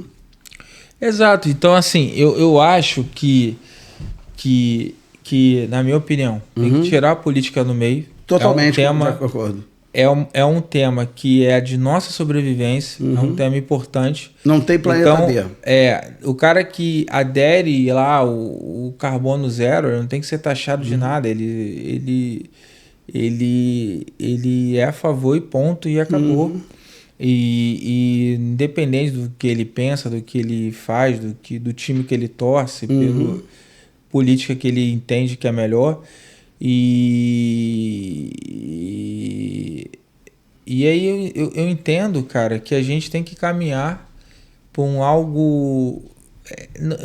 Para mim não tem concepção alguém se matar, falar assim, vamos morrer, mas não vamos resolver? Não vamos sentar? Você Entendeu? sabe o que acontece? O ambientalista, e volto a dizer, o meio ambiente é importante, mas é um dos 3 fatores da sustentabilidade. Ele não é o único. Sim. Mas aquele ambientalista clássico, existem já reportagens, não estou tirando isso aí, já houve livros escritos sobre isso. Né? O ambientalista clássico, o ideal para ele seria que o mundo, todos os seres humanos do planeta cometessem suicídio coletivo, que aí a natureza se regeneraria e todos os animais e plantas do planeta viveriam em plena harmonia. Né? Eu não pretendo cometer suicídio para tornar o planeta mais sustentável, porque isso não é sustentabilidade. Mas aí eu acho que a gente trouxe uma opção. Sim. De você compensar, de você criar árvore. Existe essa opção. Exato. E a ciência... E você tem que basear essas soluções na ciência, ou seja, materiais mais ecológicos. Quer ver? Eu vou te dar um exemplo. Você está falando de siderurgia. Siderurgia hoje ela produz cerca de 70% menos escória, que é aquele subproduto do aço, ou seja, você prepara o aço, sobra um monte de impureza que não foi utilizado. Essa escória, hoje, o que se libera no meio ambiente é 70% menor do que era na década de 70. O que trouxe isso? Foi solução à base de tecnologia e de ciência. Então, nós temos solução. E as pessoas elas precisam mudar seus hábitos. Não é deixar de comprar o celular, mas na hora de descartar o celular, dá um destino correto para ele. Né? Quer ver uma coisa? As pessoas compram remédio, às vezes sobram 2 remédios na carteira e jogam no meio ambiente. Para quê? Dá uma destinação. E existe uma forma correta de descartar. A gente vai ficar aqui... É um papo que a gente vai ficar mas eu acho que isso falta consciência, falta interesse das pessoas ver, falta tudo. E tem muito a ver aquele negócio. A pessoa que está hoje numa favela, morando com esgoto a céu aberto, com seus filhos ali com verminose, tudo por causa do esgoto a céu aberto, e mais da metade da população brasileira não tem acesso a tratamento de esgoto, ela não está pensando no urso panda que vai morrer daqui. Ela está pensando na bicheira do filho dele. E na sobrevivência. Então ele não vai pagar R$50 não a mais para construir árvore nenhuma. Não vai. Agora, eu te garanto que se naquela comunidade dele você fizer um tratamento de infraestrutura ali com esgoto, com tratamento de água e tudo, ele vai se sentir muito mais feliz num lugar arborizado. Ou seja, aquela rua que passava um esgoto a céu aberto, se você botar aquilo, encanar aquele esgoto, botar água corrente e plantar árvore na rua, vai ser muito melhor para ele morar. Então, as dores são diferentes do cara que mora na Holanda e do cara que mora na Mas eu acho que a gente trouxe que tem solução, né? Tem solução. A solução pode ter um benefício econômico real para quem... E nós somos, o Brasil, ele tem o potencial de criar créditos de carbono e alimento. Né? Que é mas isso aqui é aquilo que eu estava falando. Se a Argentina deu jeito depois daquele caos, eu acho que o Brasil sempre vai ter solução. Eu sou uma pessoa sempre otimista, acredito sempre em solução. Não, sempre. A gente já passou por muita coisa, não é uma situação que vai abalar. Bom, a gente está indo para o final. Eu queria que você falasse um pouquinho da SBF ali, do que a gente falou. Olha. E depois você pode caminhar para sua despedida, o que você quer falar. Tá. Manda um outro abraço pro Emerson aqui. Aqui, SBF. Tá? Primeiro, eu sou seu fã, Bruno. Antes desse podcast, você veio falando desse podcast, já tem uns 2 anos, levou um bom tempo planejando. Você é um cara que, como pessoa, pessoa nota 10, pessoa admirável. Agora, como profissional, é uma segurança muito grande ser parceiro seu. Que normalmente, eu já tive relacionamento com outros escritórios de contabilidade, outros contadores, mas o contador é muito mais do que uma pessoa que vai calcular quanto você tem que pagar de imposto. Sim. Você é quase que um anjo da guarda do empreendedor. Você tem uma postura que é fundamental num país que tem tanta casca de banana para o empreendedor. A cada dia muda a legislação tributária. A gente está vivendo um momento agora que se discute sobre arcabouço fiscal, mudança de IOF, a cada dia muda. Né? E você não vê somente a questão tributária, você vê a questão corporativa, estratégica. E isso é fundamental, principalmente para quem está empreendendo pela primeira vez. Eu já tenho uma certa estrada, mas você tem uma visão... Hoje, antes da gente começar, eu estava gravando um negócio aqui, eu que sou, não vou dizer que sou macaco velho, mas já tenho uma certa estrada, eu aprendi vendo você gravando. E eu acabo te acompanhando sempre em todos os seus podcasts, todos os seus conteúdos, porque é uma verdadeira escola. E você tem uma atitude proativa, que eu digo para você está procurando um escritório de contabilidade, cara, pode vir de olho fechado aqui para a SBF, e se você já é cliente e está querendo crescer, vem para cá, assino embaixo e não estou falando da boca para fora não estou recebendo nada para isso. Eu pago para isso porque eu durmo tranquilo. Meu pai, saudoso pai, ele falava que a gente tinha que ter 4 profissionais sempre perto da gente. Um médico, você tem que ter um médico de confiança. Um advogado de confiança. Um gerente de banco e fundamentalmente um contador. Se você tiver um bom contador, se você tiver uma pessoa que te carrega, você vai poupar tanta dor de cabeça, você vai economizar tanto dinheiro. você vai pagar menos imposto, você não vai pagar multa. E mais do que isso, você vai acabar empreendendo da forma certa de empreender. Hoje, antes da gente conversar, a gente conversou 15 minutos, ele me deu umas 3 dicas que eu nunca tinha parado para pensar. Então, tá pensando em empreender? SBF. Obrigado, Márcio. Você é um amigo. A gente se conheceu aí. Foi um presente do Emerson ali, né? Que a gente começou pelo Emerson. E o Emerson é um amigo comum nosso há muito tempo, sofredor do Vasco, torcedor do Vasco que nem você. Né? E eu não posso falar muito que eu sou América, né? Mas... Cara, você vê como as coisas são assim de relacionamento, né? Eu tava lá no canal, que é da Atenção Vascaína, que é do Emerson e tal. E aí teve uma viagem para Bauru, Você foi? Eu fui naquele que o Vasco se livrou lá. Fui eu. Aí, assim, ali a gente começou a ter aquela ciência e tal. E aí, assim, e ali eu fui lá, dei a carona pra ele, né? Tipo, ele foi comigo e tal. E aquilo ali gerou... Da gente conhecer, né? É que o Emerson é um parceiraço. Gerou que o Emerson, que vocês melhores dois, amigos, né, você é sócio dele, a gente é cliente, ele é meu cliente, então assim, a gente sempre teve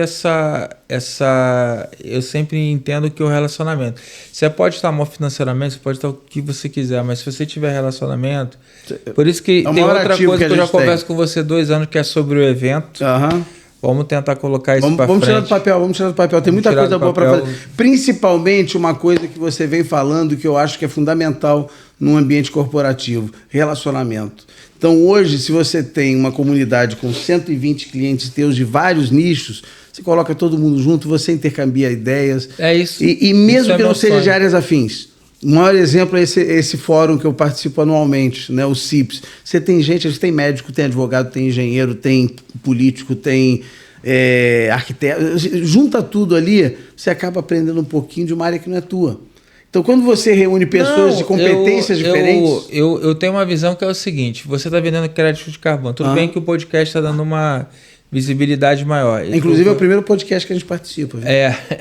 Estreia nossa em podcast. Eu fiz o Conecta SBF num planejamento. Então, primeiro foi a questão dos clientes e tal. Conteúdo técnico que eu já estou lançando. E o terceiro é o evento. E o quarto é um clube de empreendedorismo, que é o meu sonho também colocar.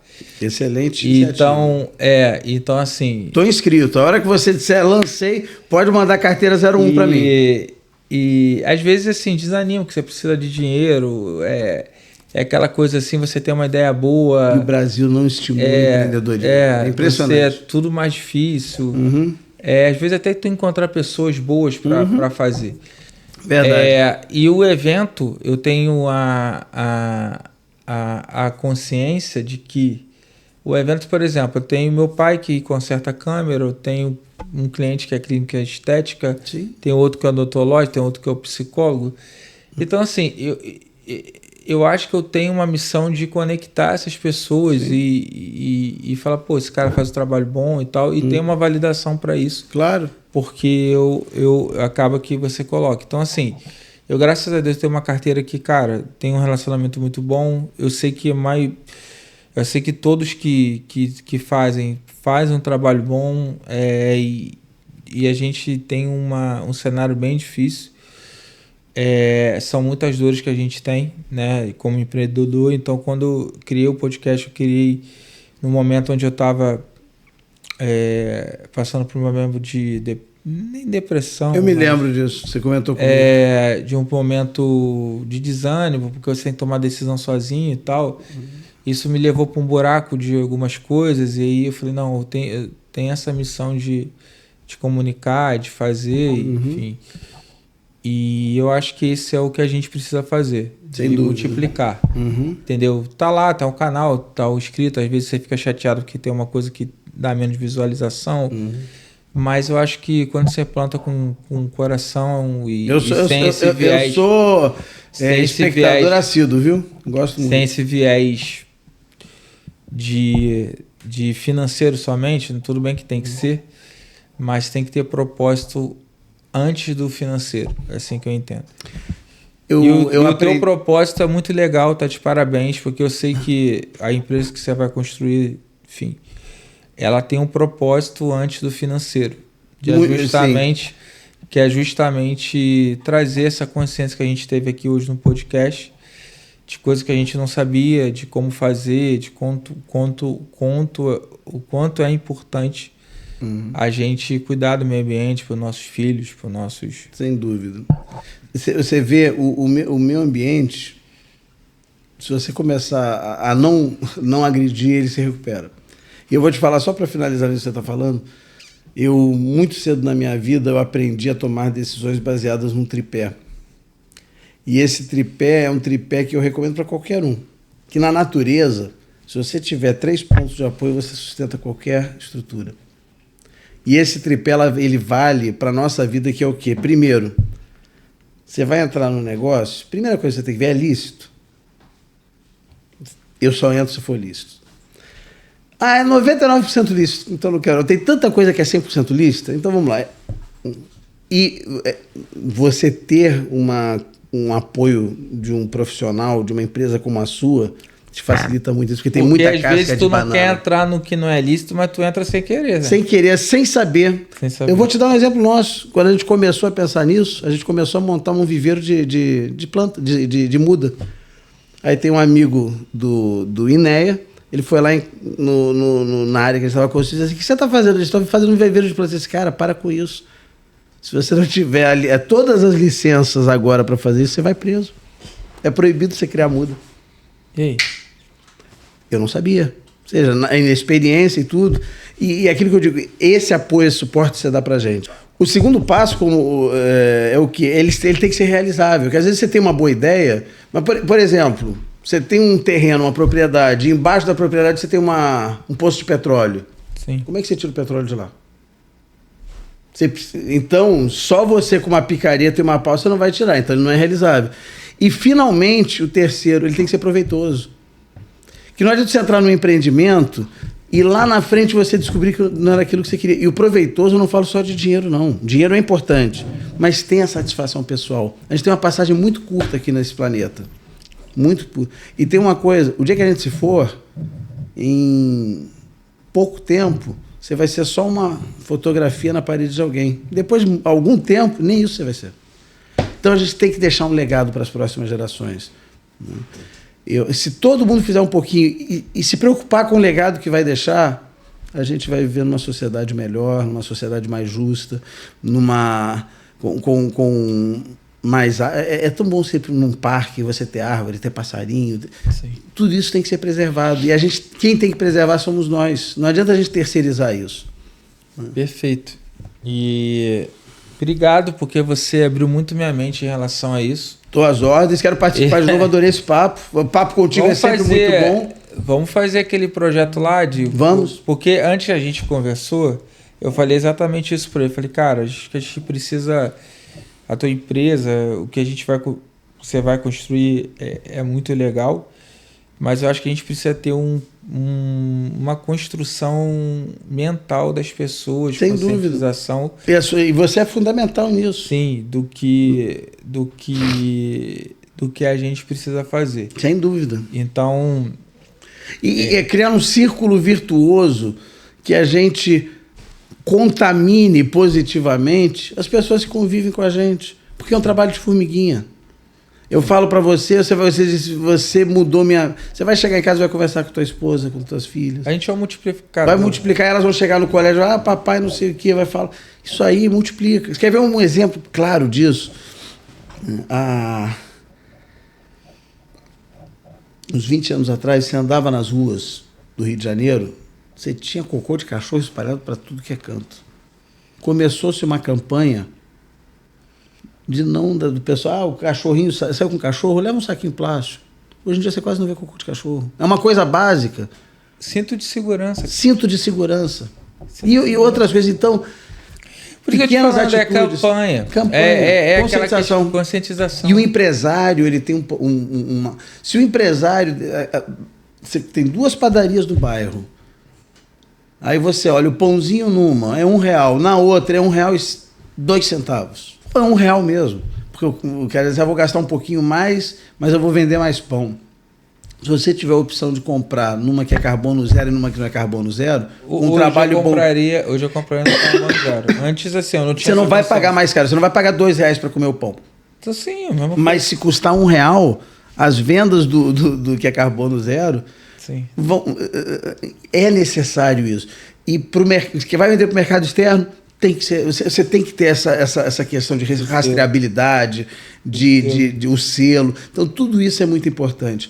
E não é tão caro para isso. Não é. É muito acessível. Ser sustentável é muito acessível. Agora eu vou te falar uma coisa, Bruno. Quero te agradecer, a gente está chegando ao final, quero te agradecer a oportunidade de conversar sobre isso. Né? Eu já participei de outros podcasts, já apresentei outros podcasts. Você vai um dia apresentar, né, o meu de novo. Né? Mas essa participação de poder falar desse projeto, falar desse quase que um sonho, né, que a gente vem batalhando já tem 2 anos e pouco, que agora vai começar a tomar corpo, tomar forma, é muito gostoso. E eu queria falar para você que está nos assistindo agora, esse podcast aqui, ele é fundamental. E como qualquer coisa que é fundamental, ela tem que ser espalhada. Porque se o podcast ficar somente restrito aos clientes do Bruno, nada contra nós que somos clientes do Bruno, é muito importante para a gente ter conhecimento. Esse conhecimento ele acaba não sendo multiplicado. Então, você quer ajudar a multiplicar? É muito fácil. Aqui embaixo tem um botãozinho de se inscrever. Se inscreve, tá?